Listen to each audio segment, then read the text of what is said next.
Hello, नमस्कार, जय श्री राम। मुझे आशा और उम्मीद है आप बेहतरीन होंगे, शानदार होंगे, ज़बरदस्त होंगे। आज हम जिस विषय पर बात करने वाले हैं वह विषय है कि पूजा पाठ का और अपने प्रारब्ध का क्या संबंध है। पूजा पाठ और प्रारब्ध के बीच में क्या संबंध है। बहुत सारे लोगों से ये शिकायत आती रहती है। बहुत सारे लोग ये कहते हैं कि मैं तो इतनी पूजा करता हूँ, दिन रात सुबह शाम पूजा कर रहा हूँ, लेकिन मेरे साथ लाइफ में अच्छा नहीं हो रहा है। बहुत सारे ऐसे लोगों को शिकायत होती है। तो क्या कभी आपने ऐसा सोचा है कि सोचिए कि जो मंदिर के में पूजा करने वाले पुजारी हो, पूजा पाठ करने वाले जो व्यक्ति हो, उनके जीवन में कष्ट ही नहीं आना चाहिए, उनको तो परेशानी नहीं होना चाहिए, क्योंकि तो प्रभु की शरण में है। तो समझो भाई, जो आप कर्म करके आए हो अपने पुराने जन्मों में, तो उसका तो प्रारब्ध यहाँ भुगतना पड़ेगा ना, चाहे अच्छा हो या बुरा। उसको भगवान का पूजा पाठ से क्या होती है, वो चीज़ें कम होती हैं। कष्ट जो हो सकता है आपके जीवन में और ज़्यादा कष्ट आने वाला हो, पूजा पाठ के कारण ही वो चीज़ें आज आपको वो कष्ट सहनीय हो। आज आपका जो भी जीवन व्यतीत हो रहा, आप आज भी अभी ये महसूस कर रहे हैं कि मैं पूजा पाठ करने के बाद भी मेरे जीवन में समस्याएं हैं, तो यूँ समझिए यदि आप पूजा पाठ नहीं कर रहे होते तो और कहीं ज़्यादा समस्याएं होती। ये बिल्कुल समझ लीजिए, क्योंकि प्रारब्ध है भाई।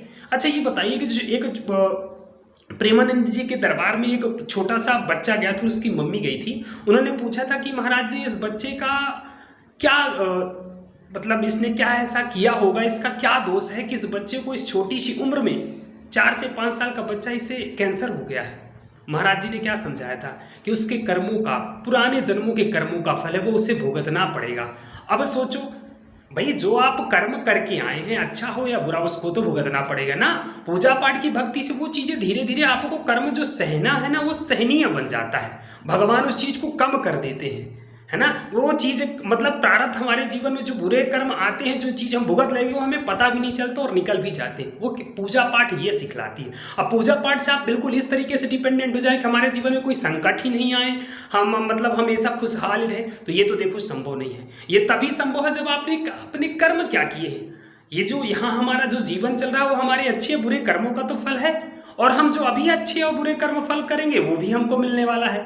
तो ये समझिए, सारा खेल कर्मों का है। जो चीज़ आज हम आप पा रहे हैं, जो चीज़ आज हमारे आपके लाइफ में चल रही है, वो सिर्फ कर्मों का तो फल ही है। और जो कर्मों का फल है ना, अच्छा या बुरा, इसी को तो प्रारब्ध कहते हैं। यही तो सारी चीज़, यही तो समझने का खेल है। और ये खेल जो समझ गया वहीं आगे निकल गया जीवन में। इसी खेल को समझना है, इसी चीज़ को समझना है।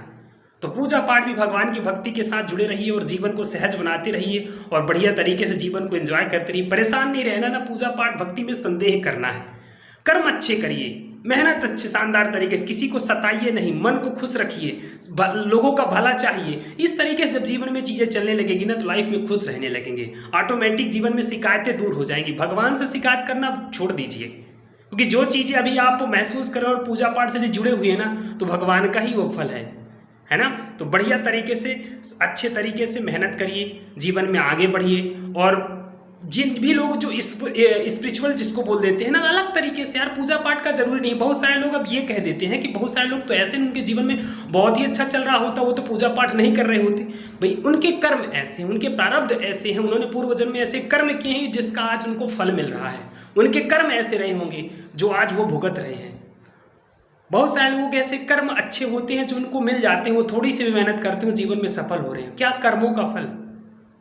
जिन लोगों को मतलब ऐसी चीजें थोड़ा सा कष्ट हो रही है प्रभु की, तो प्रभु की भक्ति में संदेह करना बंद करिए। पूजा पाठ शानदार जबरदस्त तरीके से जो भी व्यक्ति कर रहा करते रहिए, पर पूजा पाठ में दोषारोपण करना बंद कर दीजिए कि बस ये कहना कि शिकायतें करना कि भगवान हमारे जीवन में, कर भगवान कुछ नहीं कर रहा, और सब आपके कर्म है। जैसा आप करेंगे, जैसा आपके कर्म रहे होंगे, वैसा आपको मिल रहा है। ठीक है, तो भक्त ये शिकायत करना बंद करिए, शानदार तरीके से रहिए, अपने कर्मों पर ध्यान दीजिए, क्योंकि सारा खेल सिर्फ कर्मों का है। कर्म करिए, अच्छे से रहिए, मस्त रहिए, शानदार तरीके से, जबरदस्त तरीके से। जय जय श्री राम। अपने आपके जीवन में बहुत सारी खुशियाँ हैं, आप हमेशा इसी तरह से खुश रहे, शानदार जबरदस्त तरीके से। जय श्री राम।